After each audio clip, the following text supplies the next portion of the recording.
Hello दोस्तों, स्वागत है आज की एक नई वीडियो में। दोस्तों, यदि आप भी कक्षा 9 में हैं और अभी तक आपको कबीरदास जी का जीवन परिचय याद नहीं हुआ है, क्योंकि दोस्तों काफ़ी ज़्यादा समस्या होती है, क्योंकि बुक में आप लोग इसको देखेंगे तो भाई ये जीवन परिचय कम से कम 2 पेज में है, और किसी भी क्वेश्चन बैंक में भी देखेंगे तो कम से कम 2 पेज में है। ठीक है ना। तो आज की इस वीडियो में आपको इतना सिंपल तरीके से कबीरदास जी का जीवन परिचय बताने वाला हूँ कि आप अगर 1-2 बार पढ़ लेंगे तो पूरा जीवन परिचय आपके दिमाग में छप जाएगा। आपको रटना तो बिल्कुल पड़ेगा ही नहीं। ठीक है ना। तो चलिए बिना देरी के हुए वीडियो को शुरू करते हैं और आपको बताते हैं कि एग्जाम में कबीरदास जी का जीवन परिचय कैसे लिखना है। ये 2024 के लिए मोस्ट इंपॉर्टेंट है और आपके एग्जाम में जरूर आपको देखने को मिलेगा। तो चलिए शुरू करते हैं।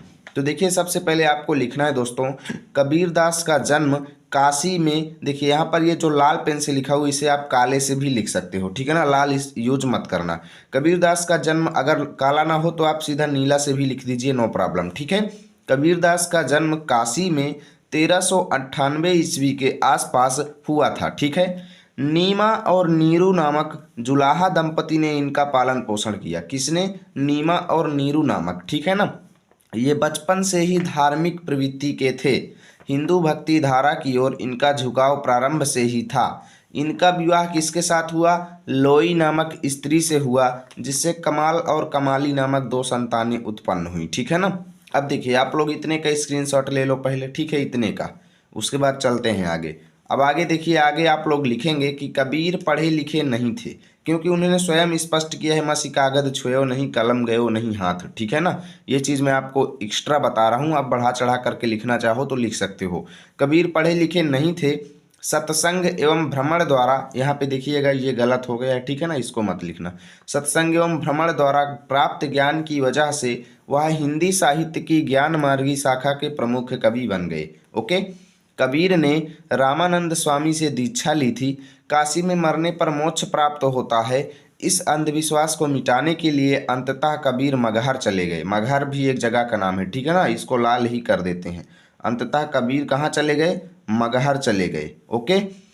वहीं 1518 ईस्वी में इनका देहांत हो गया। देखिए, अगर आप कई बुक में देखेंगे तो भाई जन्म स्थान और मृत्यु के समय के बारे में इनके बहुत ज़्यादा भ्रम है।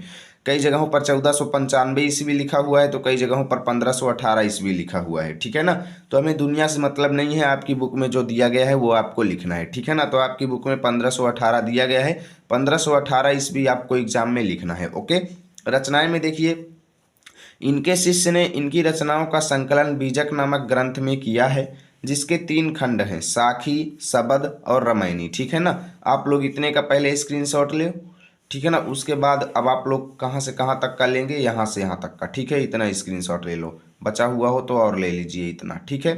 अब देखिएगा, इस तरीके से आपको पूरा जीवन परिचय लिखना है तो आपको बोर्ड एग्जाम में फुल मार्क्स मिलेंगे। ठीक है ना। उम्मीद करता हूँ वीडियो अच्छी लगी होगी। प्लीज़ लाइक, शेयर और सब्सक्राइब करना। ओके। और अभी तक आप इसका पीडीएफ नहीं लिए हो तो टेलीग्राम पर जाओ, लर्न विथ आरपी लिखो, मेरा चैनल आ जाएगा, उसको ज्वाइन करो। वहाँ पर इसकी पीडीएफ आप लोगों को मिल जाएगी। ठीक है। मिलेंगे आपके साथ अगले वीडियो में, तब तक के लिए जय हिंद, जय भारत।